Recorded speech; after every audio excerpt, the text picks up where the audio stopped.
c'est qu'on a à chaque instant une connaissance précise et de la position, c'est-à-dire delta x tend vers 0, et de la quantité de mouvement ou bien vitesse. Très bien. Maintenant, donc je peux tracer la trajectoire. Que se passe-t-il? Cette propriété, permettez-moi de la noter, déterministe. Cette propriété déterministe, c'est-à-dire déterminer la quantité de mouvement, déterminer la position. Alors, c'est un principe fort en mécanique classique qui s'appelle, alors la mécanique classique, un principe qui s'appelle, c'est pourquoi on dit que la mécanique classique, c'est une mécanique, ou bien une physique. Alors la mécanique classique, ou bien la physique classique tout simplement, la physique classique. Et généralement, la physique classique, il est attribué à Newton. Alors quand quelqu'un vous parle de la physique newtonienne, ou bien de la mécanique newtonienne, ou bien de la science newtonienne ou la physique newtonienne, c'est pour dire la même chose. Mécanique classique, ou bien physique classique, ou bien physique newtonienne, c'est la même chose. C'est pour dire que c'est une physique qui est déterministe. Juste pour expliquer aux étudiants qui connaissent un petit peu la traduction, c'est-à-dire c'est-à-dire le déterminisme. Quand je dis, pour vous expliquer juste le concept de déterminisme, on peut le dire même si ça n'a rien à voir avec par exemple, le, le, le sens de matérialiste de la physique que nous sommes en train d'expliquer aujourd'hui. Déterministe, par exemple, quand vous lâchez un objet massif qui possède une masse, par exemple, une masse qui n'est pas nulle, c'est-à-dire une masse qui n'est pas nulle, c'est-à-dire une masse qui est 1 gramme, 2 grammes, 1 kilo, 2 kilos, vous la lâchez dans l'air, elle va tomber. D'accord? Elle va tomber, elle va chercher à rejoindre le sol. Ça, c'est un déterminisme. C'est-à-dire, c'est clair que la masse, dans un globe terrestre où il y a de la gravité, il y a de la pesanteur, le corps, elle va tomber, ça, c'est un déterminisme. Par exemple, dans un autre contexte qui n'a rien à voir avec le contexte physique matérialiste, on peut dire que tous les êtres vivants, quel que soit un être vivant, pardon, ça c'est juste pour expliquer le concept et ça sous le cadre de la physique, ça c'est pas physique, quels que soient les êtres vivants, d'accord, ils ont final, c'est-à-dire ils vont mourir un jour. Hein. Ça c'est un déterminisme. On ne peut pas, par exemple, on peut parler, comme je l'ai expliqué l'autre fois, deux états pour un être vivant. Un état, il est vivant, soit il est vivant à 100%, soit il est mort à 100%. Vous comprenez? C'est-à-dire que dans le cadre de sciences classiques ou bien sciences newtoniennes, nous avons un déterminisme. C'est-à-dire, soit on parle d'un système physique, d'un être, il pourrait être une particule, hein, un être qui est 100% vivant ou bien 100% mort. On ne peut pas dire qu'il est à 30% vivant et à 70% mort dans le cadre de la physique classique. La physique classique, c'est une physique déterministe. Aussi, une autre propriété de cette physique classique, ça fait plus qu'une demi-heure, les gens ils sont toujours absents. Très bien. Alors, quand je dis dans le cadre de la physique classique, alors la physique classique, alors, il a cette propriété d'être causal, c'est-à-dire la causalité. Vous avez compris la causalité tout à l'heure, c'est-à-dire cause-effet, d'accord? Cause-effet, c'est-à-dire il y a la cause qui précède l'effet, la cause qui précède l'effet. Ça, c'est un principe très important dans le cadre des sciences classiques ou bien de la physique classique. La théorie physique, il doit être causale, d'accord? Aussi, la physique classique, elle est déterministe. Donc, il est déterministe. Alors, c'est très important, dans le cadre de la physique classique, de parler de la causalité et du déterminisme. C'est très important. Alors, si on se limite à ce niveau-là, on a parlé de la physique classique, il est causal et il est déterministe. Très bien. Donc, on peut connaître à tout moment la trajectoire. Maintenant, ces propriétés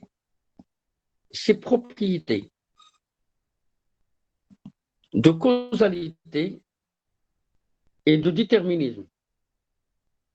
Déterminisme, c'est-à-dire déterminer à chaque instant la vitesse ou bien la quantité de mouvement et la position d'un être physique, d'un objet physique, d'un point matériel en occurrence. Donc, c'est-à-dire déterminer et la position et la quantité de mouvement ou bien la vitesse. Donc, ces deux propriétés de causalité et de déterminisme, elles définissent ce qu'on appelle la physique classique. Alors, ces propriétés, alors on peut poser la question, sont-ils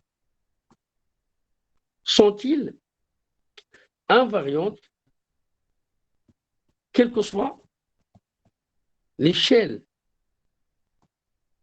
du système physique? Alors là, c'est une question très importante du système physique.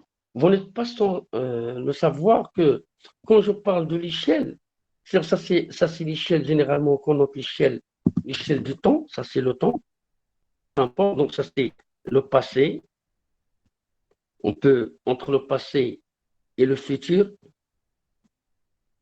ça c'est le passé, c'est-à-dire par rapport à une position qu'on appelle le présent, tout ce qui est cette flèche du temps orientée, c'est-à-dire on doit orienter, ça s'appelle la flèche du temps. Flèche du temps. Il y a le passé et le futur par rapport à cette flèche. Donc il faut orienter la flèche du temps. La physique, elle dit que la causalité est dans ce sens, c'est-à-dire que on ne remonte pas le temps dans le cadre physique, on ne peut pas remonter le temps, mais la mécanique newtonienne s'est trompée à ce niveau-là en disant que la connaissance des données de mon système physique, de toutes les données de mon système physique, à ce stade-là, il nous donne la possibilité de déterminer ce système, quelle que soit la position dans la flèche du temps. Alors là, il va y avoir un problème, c'est-à-dire on peut prédire le sort, le devenir de mon système physique. Si on connaît son passé, on peut prédire son futur et vice-versa. Alors, la mécanique quantique, la mécanique classique, il va se tromper à ce niveau-là parce qu'on ne peut pas, par le cadre classique seulement, ou bien la physique classique seulement, ou bien la physique newtonienne seulement, expliquer toutes les échelles de la physique. Moi, je suis en train de vous expliquer c'est quoi l'échelle. C'est pour dire qu'il y a l'infiniment petit et l'infiniment grand. Et l'infiniment petit, ça c'est l'histoire ça va décrire l'histoire de la matière ou bien du système physique. Alors, s'il y a des choses qui ne sont pas claires, peut-être la prochaine fois dans le cours ou bien lorsqu'on va interagir par la question, on pourra expliquer toutes ces notions-là, pas de souci. Alors, l'infiniment petit, l'infiniment grand, c'est-à-dire ça, c'est l'échelle des quarks, par exemple, des quarks, des neutrons, des protons, du noyau et de l'atome. Et ça, c'est l'univers, c'est le cosmos. D'accord? Et on va, l'histoire de l'univers, et c'est effectué dans ce sens, c'est-à-dire la flèche du temps et l'échelle de la physique dont je suis en train de parler, échelle, infiniment petit et infiniment grand. Maintenant, ce qu'on vient de décrire, c'est la mécanique classique, elle est placée ici. Alors, la mécanique Newton, ou bien mécanique classique, il est à ce stade-là, de l'infiniment grand. Très bien. Est-ce qu'il y a des questions à ce stade-là? Est-ce qu'il y a des questions? Pour éviter, bon, ça c'est l'inconvénient d'un cours à distance que je ne suis même pas sûr est-ce que les étudiants y suivent ou non. Est-ce qu'il y a des questions à ce stade? C'est clair, monsieur. Non, monsieur.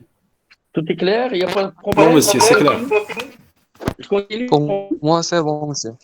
Très bien, merci. Oui. Très bien. Alors, très bien. Oui, Alors, c'est l'infiniment grand et l'infiniment petit. Maintenant, si vous suivez bien, j'ai parlé de la mécanique classique ou bien la mécanique de Newton comme étant une physique qui répond à ces deux conditions. La condition de causalité que j'ai expliquée, tout le monde a compris la causalité, je suppose, et la condition de déterminisme. Très bien. Alors, est-ce que ces propriétés resteront-ils invariantes? C'est-à-dire, est-ce qu'ils vont rester inchangés? Est-ce qu'on gardera cette propriété de causalité et de déterminisme à toutes les échelles de la physique? Les échelles. Maintenant, j'ai à l'échelle macroscopique. Est-ce que lorsqu'on va voyager, remonter le temps, parce que ce voyage dans ce sens, ça s'appelle remonter, c'est-à-dire le voyage dans le temps. Si vous voyagez dans ce sens, c'est-à-dire vous remontez le temps. C'est-à-dire remonter le temps, je l'explique, remonter le temps, c'est-à-dire que, essayez de faire attention s'il vous plaît, c'est-à-dire que le père qui est, pardon, c'est-à-dire que ça c'est le stade du père ou bien du fils, ça c'est l'axe du temps. Ici c'est le fils ou bien le père, ici. Ici c'est le père ou bien le fils? C'est le fils. Très bien, ça c'est le fils. Ici c'est le père. Alors quand j'effectue ce voyage-là, dans ce sens, c'est-à-dire que fait le père ici? Donc c'est un voyage dans le temps, c'est-à-dire que le fils, il va voyager pour retrouver qui? Pour retrouver son ancêtre, retrouver le père. D'accord? Et quand le fils, il va voyager, donc il risque de devenir, s'il voyage très rapidement avec une vitesse de la lumière, il va précéder son père. Alors, qu'est-ce que nous sommes en train de faire ici? Supposons que je fais un voyage de telle manière à ce que le fils, il va se retrouver éventuellement dans une position ici, par exemple. Qu'est-ce qu'on a fait à ce stade-là? Qu'est-ce qu'on a fait? C'est juste que c'est comme ça. Vous voyez le jaune? Vous le voyez? Oui, monsieur. Si le fils effectue un voyage pour se retrouver ici, ici, qu'est-ce qu'on a cassé comme principe? Qu'est-ce qu'on a Monsieur, cassé? on va casser le principe de la causalité. Car Bravo. pour avoir un fils, normalement, on doit avoir avant un père. Mais Bravo. ici, dans ce cas-là, on a d'abord le fils et puis le père. Et ça, c'est une Bravo. contradiction avec Bravo. le principe de la causalité. Excellent. Donc, c'est la causalité ici qui est compromise. C'est la causalité qui est brisée. C'est-à-dire, quand vous voyez dans ce sens, c'est-à-dire vous risquez de briser la causalité. Alors, il faut faire attention là. Le fils, il ne précède jamais le père. Le fils, il vient après le père dans une flèche du temps. Maintenant, pourquoi je cite ces conditions-là? Parce que je vous dis que voyager dans ce sens-là, le sens, c'est-à-dire c'est remonter le temps. Maintenant, remonter le temps, c'est quoi? Ça correspond à quoi remonter le temps? Remonter le temps, d'une autre manière, c'est alors remonter le temps, c'est voyager vers quoi? Vers l'infiniment petit. D'accord? Alors, remonter le temps, c'est voyager vers l'infiniment petit. Par exemple, nous sommes dans une position de l'univers. Actuellement, nous sommes dans une position de l'univers. Hein? Nous sommes ici, par exemple, nous sommes le 24 octobre 2022. Ça, c'est juste une position chronologique dans le temps. Si je cherche, par exemple, à voyager à 24 octobre, par exemple, 1022, c'est-à-dire ça, dans une causalité, ça c'est la causalité, c'est la flèche du temps. Si je voyage dans ce sens, ça s'appelle remonter le temps.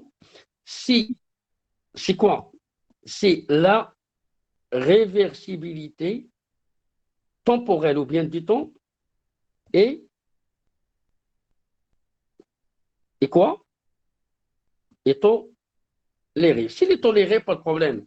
S'il est favorable, s'il est possible, on peut faire ce chemin de 24 octobre 2022 à 24 octobre 1022. Donc, on peut le faire si la réversibilité est possible. Mais jusqu'à preuve du contraire, ce n'est pas possible. Peut-être c'est possible dans les calculs de la mécanique newtonienne, on peut le faire, mais dans la pratique et même la relativité, dans le formalisme de la relativité, sur le plan calcul, mais jusqu'à présent, personne n'a pu effectuer à l'heure actuelle jusqu'à présent un voyage dans le temps, c'est-à-dire remonter dans le temps. Ce ne sont que des expériences imaginaires. Vous comprenez?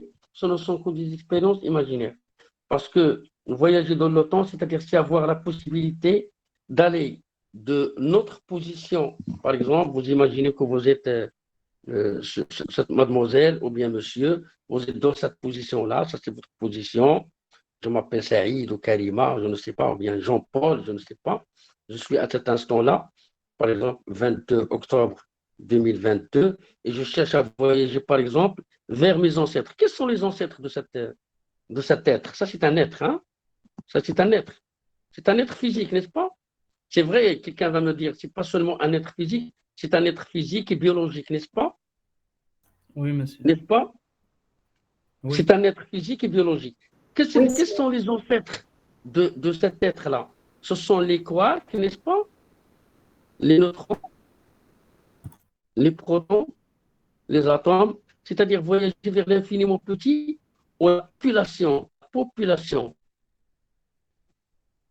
de ce monde de l'infiniment petit, ça c'est l'infiniment grand. L'infiniment petit, il est peuplé par les quarks, les neutrons, les protons, les atomes, etc. Donc, c'est de voyager dans ce sens, c'est remonter le temps. C'est-à-dire, c'est aller vers l'infiniment petit. Maintenant, si nous sommes placés ici, dans cet infiniment petit, alors, je vous ai expliqué la dernière fois, l'infiniment petit, un monde pas comme, pas conventionnel. Donc, il n'est pas conventionnel. C'est-à-dire, il est différent du monde macroscopique. Par quoi il est différent ce monde de l'infiniment petit? Il est différent d'abord par quoi? Il est différent, on va garder la propriété de la causalité, c'est un principe qu'on va essayer d'imposer à toute théorie physique. Alors, toute théorie physique, la théorie physique, on va lui imposer d'être causal. Ça, c'est un principe qu'on va essayer de préserver parce que c'est très important, il doit être causal. Alors, une théorie physique, il doit être causal. Maintenant, la théorie classique de Newton, c'est une théorie physique qui répond à ce critère de causalité et de déterminisme. Vous me suivez, je suppose. Maintenant, l'infiniment petit, on va supposer qu'il est causal, bien sûr. Il est contre le sens commun, donc il n'est pas. Est-ce que le déterminisme est préservé? Déterminisme, on va voir. Le sens commun. Le sens commun, c'est quelque chose qui est dans le monde. Bon, je l'ai oublié de le noter, mais on le dit. Hein, le monde de la physique, permettez-moi de remonter vers. En gros. De toutes les manières, ces notes-là, vous les aurez, d'accord? Ça, c'est l'avantage d'écrire sur sa tablette. Vous aurez ces notes, d'accord? D'accord, monsieur, merci. D'accord, monsieur. Mais avec plaisir. Alors, regardez. Merci. Alors, il y a la causalité et il y a le déterminisme. Et il y a aussi quelque chose dans le cadre de la physique classique, le sens. Vous vous rappelez, on a expliqué le sens commun. C'est-à-dire, nous sommes tous unanimes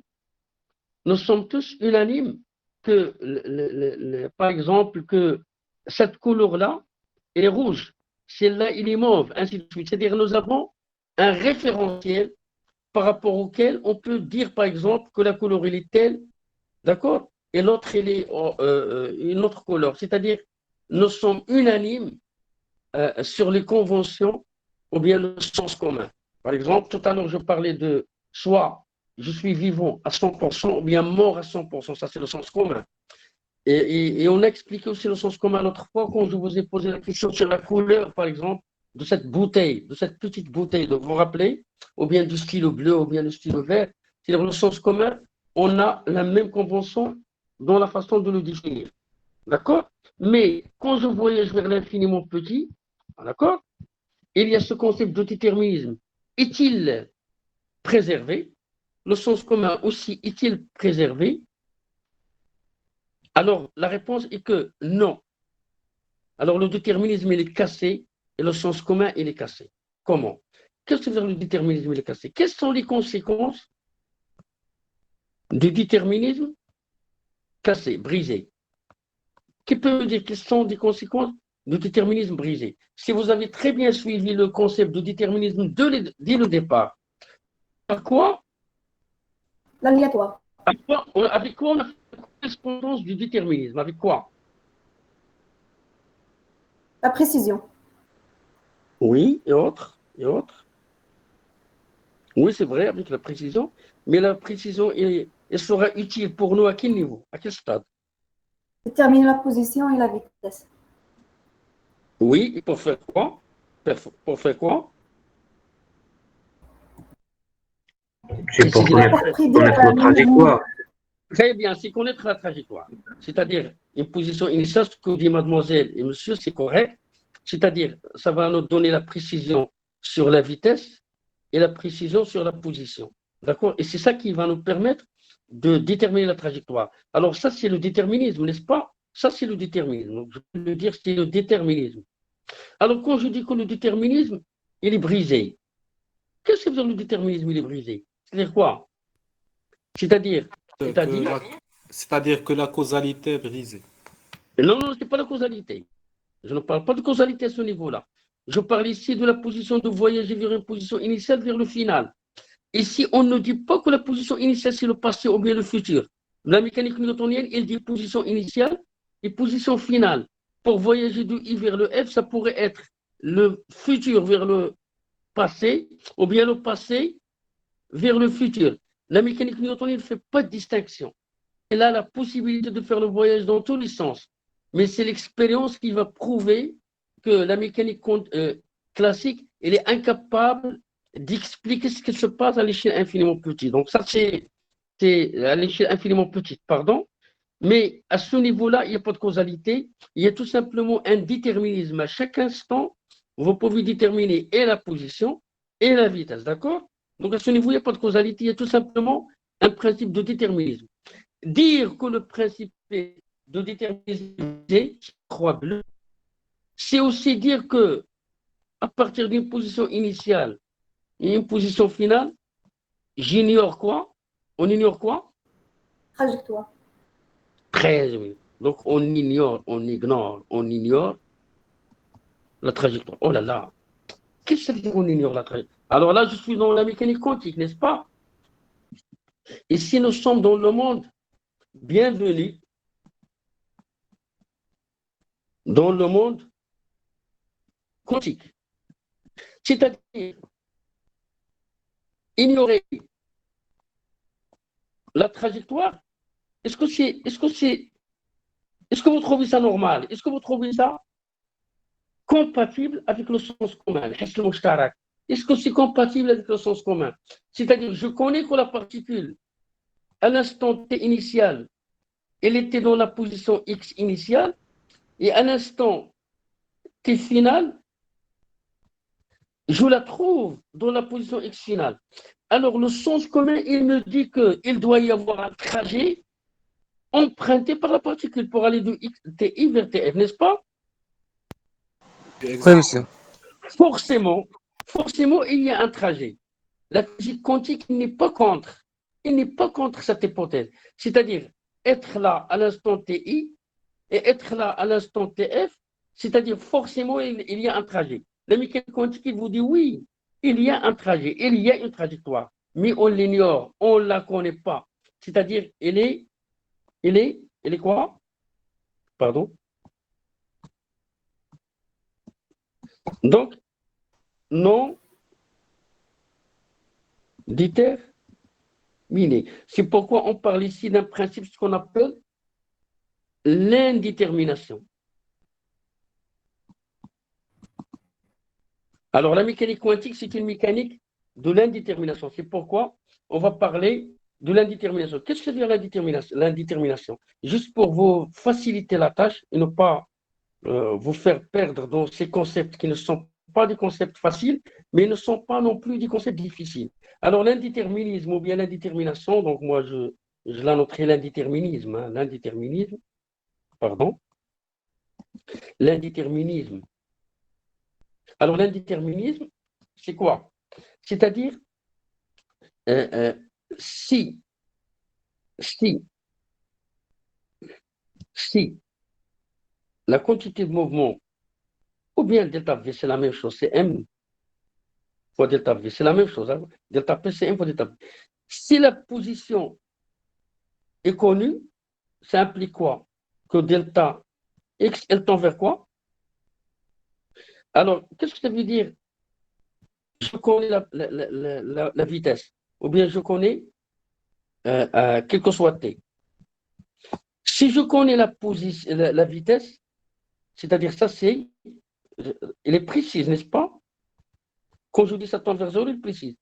L'autre, il ne peut pas être précis. Parce que si l'autre est précis, si le delta X aussi il est précis, c'est que je peux déterminer la trajectoire. C'est que je suis dans le déterminisme et non pas dans l'indéterminisme.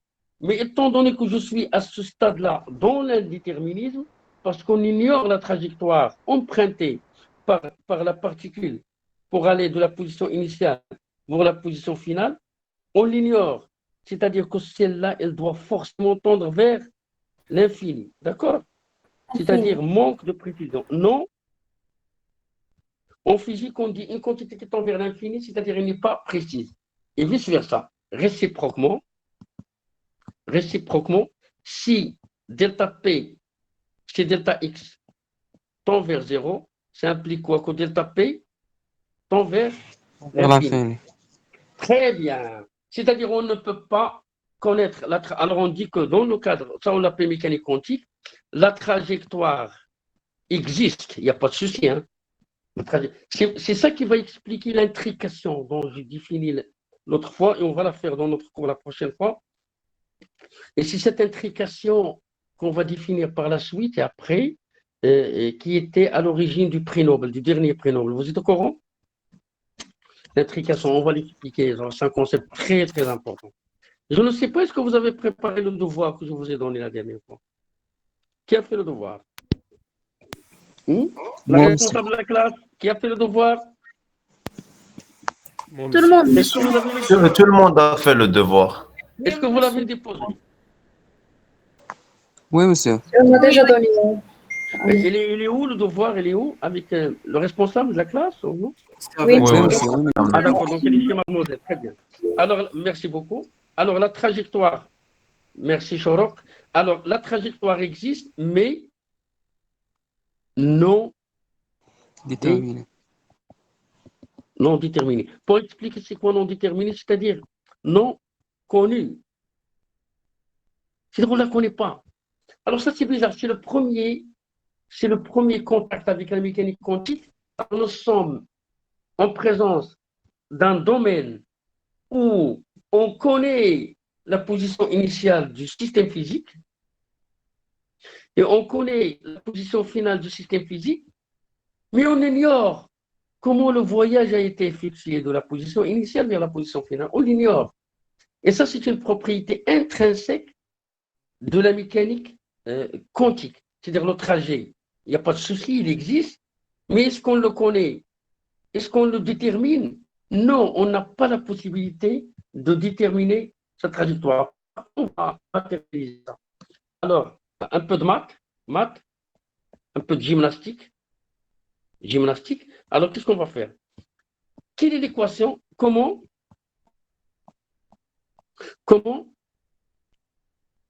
exprimer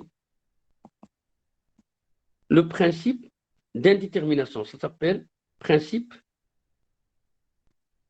d'indétermination. Comment on va l'exprimer? C'est-à-dire, peut-on avoir une équation qui décrit delta P tend vers 0, delta X tend vers l'infini, ou delta X tend vers 0 et delta P tend vers l'infini. Alors, il y avait, juste pour vous donner la réponse, puisqu'il s'agit d'un cours pour la première fois que vous voyez ça, il y avait ce qu'on appelle un principe d'incertitude de Heisenberg. Ça s'appelle le principe d'incertitude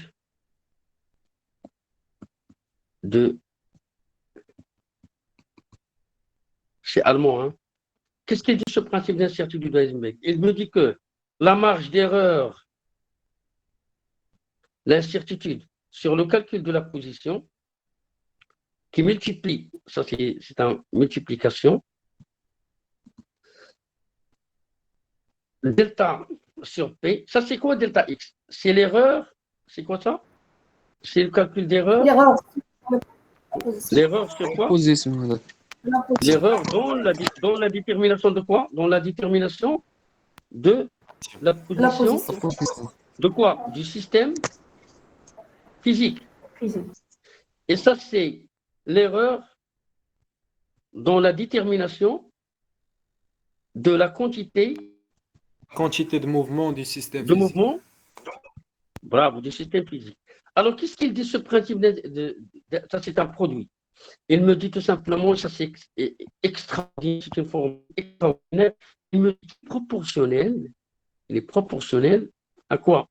À une quantité, à une constante. Oh, cette constante, on va la déterminer par la suite. H Alors, sur cette constante, c'est quoi? Regardez. Qu'est-ce que veut dire les proportionnels et une constante? Et c'est ça qui va traduire ce que vous avez vu il y a juste quelques minutes. C'est-à-dire, quand vous écrivez delta X fois delta P, c'est une constante.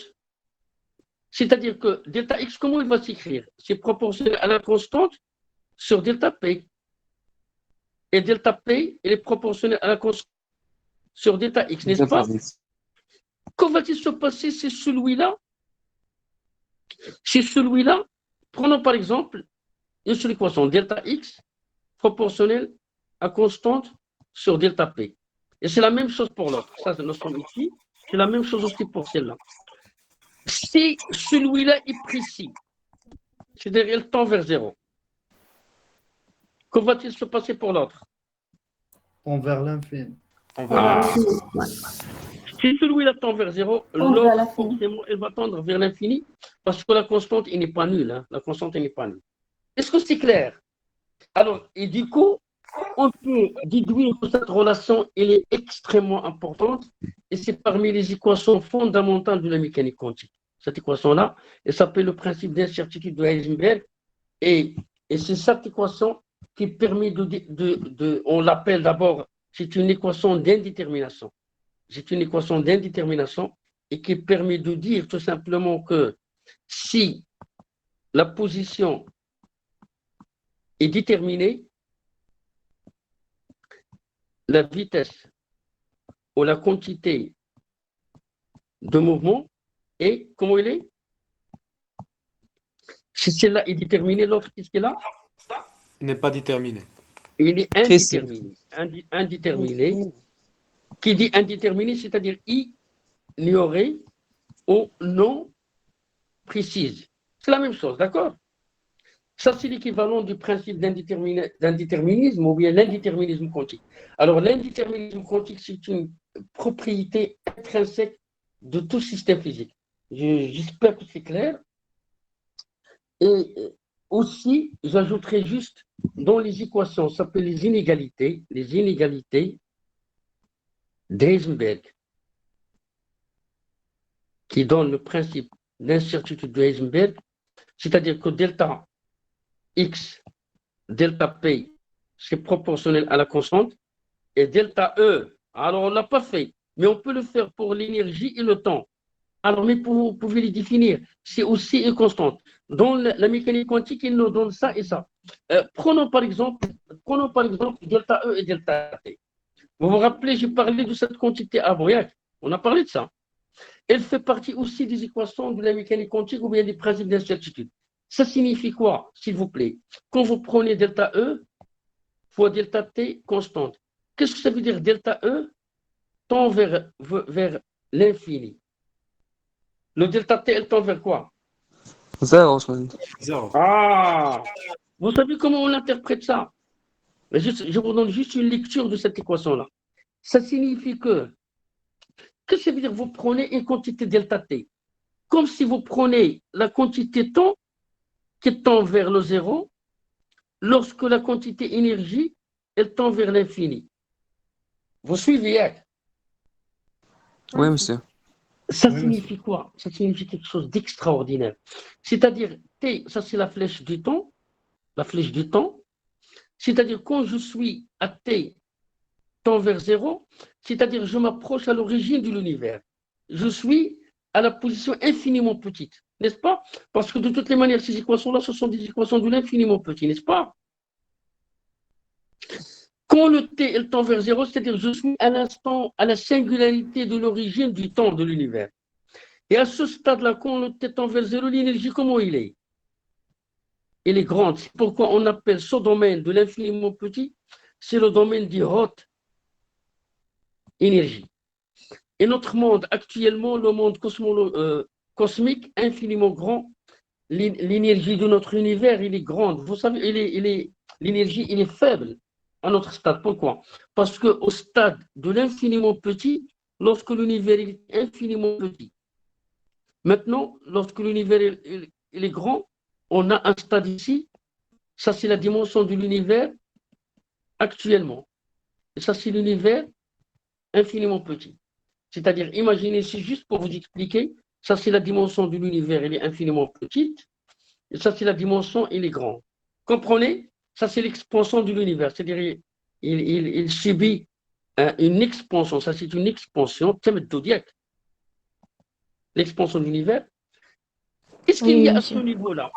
Ici c'est le principe d'indéterminisme de Heisenberg, et ici c'est la mécanique newtonienne, n'est-ce pas? Oui, Le rayon de l'univers, il est grand, il est cosmologique. Et si le rayon de l'univers, il est infiniment petit ici. Ah, alors c'est quoi ça? C'est-à-dire, si on voyage, nous sommes ici dans un instant qui tend vers 0, parce que nous sommes dans un temps qui tend vers quoi? Qui peut me dire le temps ici, à ce niveau-là? Hein? Qui peut me dire le temps ici, à ce stade-là? Hein? C'est 13,8 milliards d'années, n'est-ce pas? C'est l'âge de l'univers. Comprenez? Voilà. Ici, c'est l'instant 0. Ici, c'était l'énergie, à ce stade-là, l'énergie infiniment grande, elle est très basse. Parce que notre univers, il est froid par rapport à l'univers initialement. Et si l'univers, comment il était? Il est très chaud. Parce que l'énergie, elle tend vers l'infini. Et vous savez pourquoi cette hypothèse, elle est correcte? Parce que c'est cette énergie très grande, infiniment grande, dans un univers, son rayon epsilon, qui tend vers 0, très petit, avec un volume, ça c'est un volume très, très minuscule, très faible, qui englobe. Comment on a trouvé 13,8? Ce sont des calculs cosmologiques, d'accord? Ça, on va parler de ça après. Le 13,8, c'est l'âge approximatif de l'univers. Il y a des calculs cosmologiques du monde standard, on l'expliquera par la suite. Ça, je vais parler de ça par la suite, d'accord? On va parler de ça la prochaine fois pour vous dire comment on arrive. Merci beaucoup, Adham, pour cette question, c'est important. Ça fait partie de notre programme d'explication de ces concepts-là. Mais lorsque le epsilon tend vers 0, c'est-à-dire je suis dans ce que j'appelle un atome primitif, c'est l'atome initial qui a donné naissance à notre univers. Imaginez un volume très faible, un volume très faible, et qui correspond à T tend vers 0. Et n'oubliez pas que T, quelque chose comme T fois E, c'est une constante, n'est-ce pas?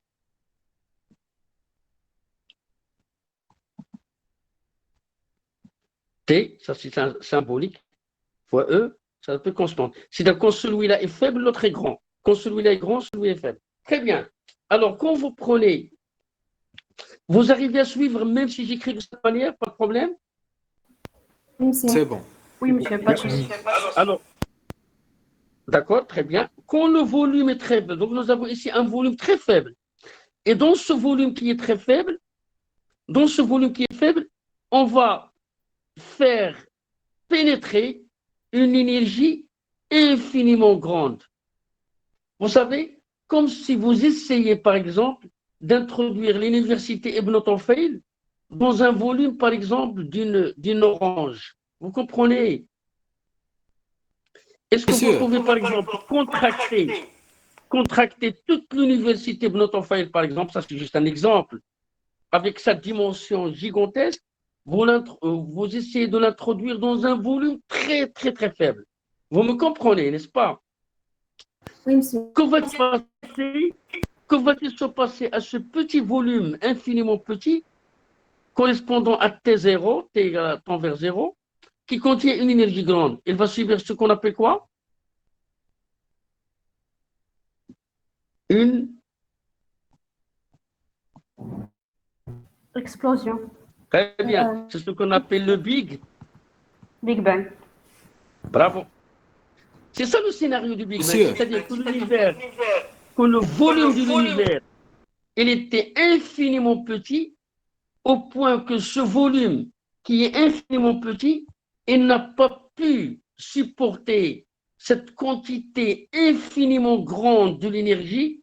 Et la seule manière, c'est que cette énergie très grande, elle va chercher un volume aussi très grand. C'est pourquoi l'univers qui a un volume V0 infiniment petit, il va tendre à devenir un volume infiniment grand. Et c'est ce qu'on appelle l'expansion, ou bien, et notre univers, il a subi ce voyage-là. C'est-à-dire on voyage de quelque chose d'infiniment petit à un volume infiniment grand. C'est ça l'expansion, ou bien la grande explosion qui a donné, ça c'est un scénario du modèle standard. Vous comprenez maintenant ce concept de T0, E infini. D'accord? C'est clair? C'est clair un peu? Monsieur, Bon. Maintenant, monsieur, s'il vous plaît. Allez-y. Monsieur, s'il vous plaît, une question. Par exemple, si on continue dans cette logique, c'est-à-dire que après beaucoup des années, car الكون غادي كيتمدد, c'est-à-dire après beaucoup des années, il y aura une énergie qui tend vers zéro, c'est-à-dire que le monde il va finir. Yeah. Écoutez, non, dans le modèle standard, il y a un modèle standard qui nous dit que l'univers, ça c'est infiniment petit. Ici, c'est notre univers infiniment grand, c'est l'univers. Si on suit la logique de l'expansion, ça c'est l'axe du temps, d'accord? Et ça c'est l'instant T0, ça s'appelle la singularité du temps, c'est le début de notre physique, de notre univers. Et ça c'est T actuel, je la noterai TA, c'est 13,8 milliards d'années. D'accord? Nous sommes ici. Maintenant, si on suit cette logique, que l'univers il va continuer son expansion, ça nous sommes ici, donc actuellement nous sommes ici, dans cette position-là, mais il y a plusieurs écoles de physique, il y a plusieurs hypothèses. Il y a des scientifiques qui croient que l'univers il va continuer son expansion de cette manière-là. Il y a d'autres qui disent que le changement de l'orientation de l'univers, elle est possible aussi. C'est-à-dire, on va passer, par exemple, à une contraction. Ça, c'est une expansion. Ça, c'est expansion. Il y a le scénario qui dit que on risque aussi de retrouver une singularité comme celle-là. Et d'autres qui disent aussi qu'il y a des mouvements ou bien des processus périodiques. C'est-à-dire, je peux aller d'une singularité comme ça, et je peux une autre singularité, et ça va continuer comme ça. Est-ce que vous comprenez? Il y a plusieurs scénarios, mais les physiciens, ils travaillent. Qui va décider de cette orientation, ou bien cette évolution de l'univers? C'est la matière cachée. Parce qu'il y a une matière cachée dans l'univers qu'on ignore. Là, parce que vous devez savoir, oui, monsieur, oui, Hasna, merci. Vous devez savoir que la connaissance de cette matière cachée et qui est très en abondance, on ignore peu dans notre univers. On n'a pas une connaissance totale de ce qui se passe ou bien ce qui existe dans notre univers. Cette matière qu'on ignore, qui est cachée, c'est elle qui va décider est-ce que l'univers il va subir une gravitation, une contraction pour changer l'allure de cette expansion. On ne sait pas, les chercheurs ils continuent toujours à travailler. Donc il y a des scénarios. D'accord? Maintenant, pour répondre à une autre question, c'est quoi la constante? Merci beaucoup. Merci Mouad. Alors, j'imagine que le cours d'aujourd'hui, il est riche. Hein? Il y a ce principe d'indéterminisme de Heisenberg. Merci beaucoup, merci Mouad. Et ce principe d'indéterminisme de Heisenberg, il nous dit que delta E, delta T, proportionnel à une constante. Delta X, delta P, proportionnel à une constante. La question qui se pose actuellement, c'est quoi la constante? Alors la réponse, c'est quoi? Il nous dit tout simplement que cette constante n'est autre qu'une quantité qu'on appelle le H bar. Et le H bar, c'est une H sur 2pi, et ça s'appelle la constante de Planck. D'accord? C'est la constante. Bon, je pense que vous l'avez déjà vu, n'est-ce pas? Ah oui, c'est. C'est la constante de Planck. Je pense que c'est 6, je ne me rappelle pas, 626, 10 à la puissance, pour moins 34, je ne me rappelle pas, joules seconde. D'accord? Il faut la chercher, je pense que c'est ça, mais il faut voir, d'accord? De toutes les manières, c'est une quantité qui est très faible, d'accord? Alors, c'est juste pour résumer que dans la mécanique quantique, c'est une mécanique infiniment petite, donc la mécanique quantique, pour résumer, elle est infiniment petite, alors il brise. Ah, merci beaucoup, c'est 6,626. Alors mes connaissances, elles sont bonnes, n'est-ce pas? 10-30. Alors il brise le sens commun, et aussi, c'est une physique qui doit être causale, aussi, elle est indéterministe, alors c'est très important, elle est indéterministe, et c'est important de comprendre ce concept-là. Alors, il nous reste un quart d'heure pour finir ce cours. Je tiens quand même à dire une chose, c'est que entre la mécanique, alors conclusion, entre la mécanique classique et la mécanique quantique, il y a un mur qui sépare les deux territoires. Si nous avons un sens commun, nous avons un déterminisme, nous avons une causalité, nous avons, quand je dis déterminisme, c'est-à-dire la possibilité de tracer une trajectoire. Ici, nous avons un sens commun brisé, nous avons un indéterminisme, nous avons la causalité, pas de souci, la causalité. Mais aussi, quelque chose de très important dans la mécanique quantique, c'est qu'il y a une règle, ce qu'on appelle la loi de superposition. Alors, c'est quoi cette loi de superposition? C'est-à-dire que si la mécanique classique, ou bien newtonienne, il nous dit que le système physique est dans un état up ou down, mais pas les deux à la fois. Alors la mécanique Newton, il nous dit que mon système, il est dans une position, par exemple la position comme ça, il est dans une position comme ça, ou bien dans une position down.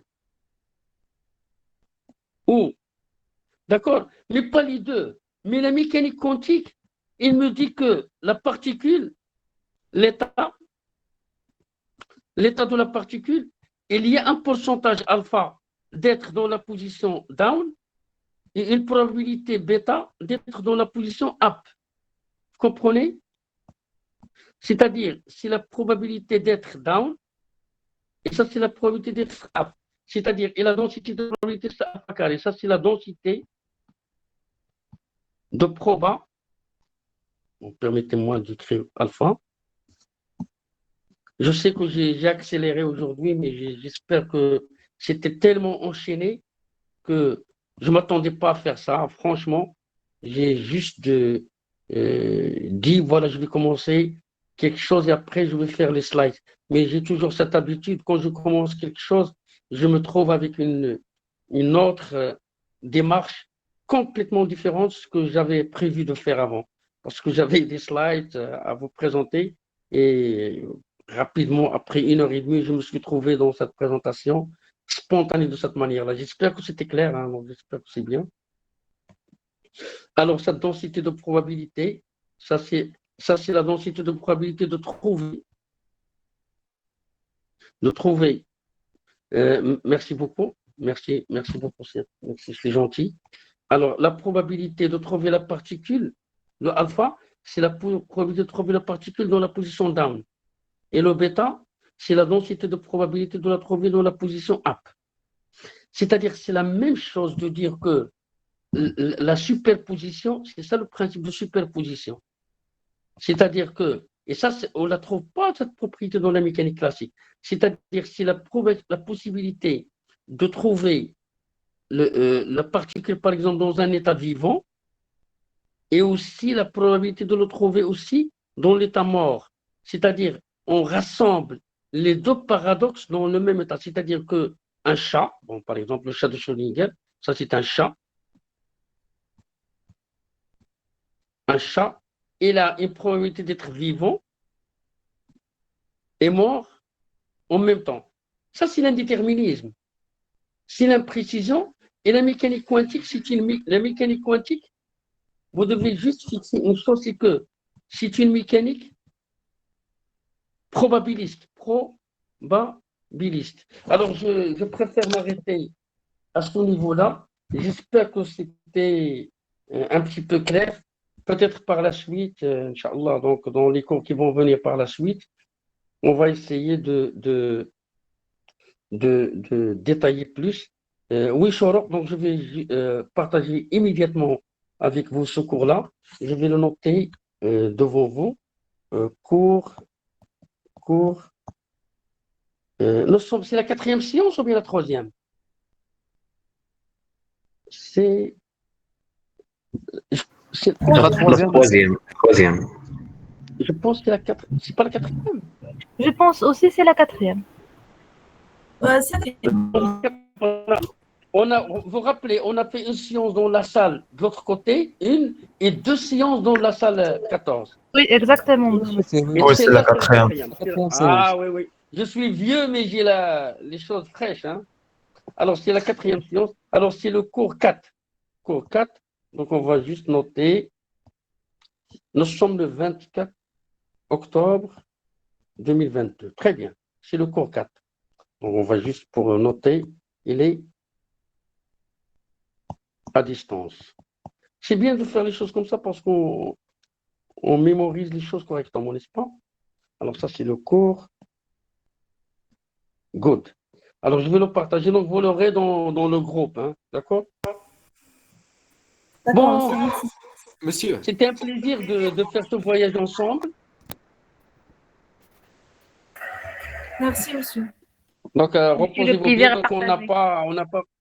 Merci beaucoup. On n'a pas partagé, on n'a pas perdu la séance, mais je vais essayer de profiter aussi de la séance qu'on a perdue l'autre fois parce que j'étais absent, peut-être la semaine dernière, j'étais absent. On aura le temps pour faire une séance à distance. Alors, chaque fois qu'il y a un problème, à être présent avec vous, donc je ferai les choses à distance. D'accord? Et comme ça, donc, D'accord, vous serez libre demain. D'accord? Ok, monsieur. Merci. merci. Très bonne soirée.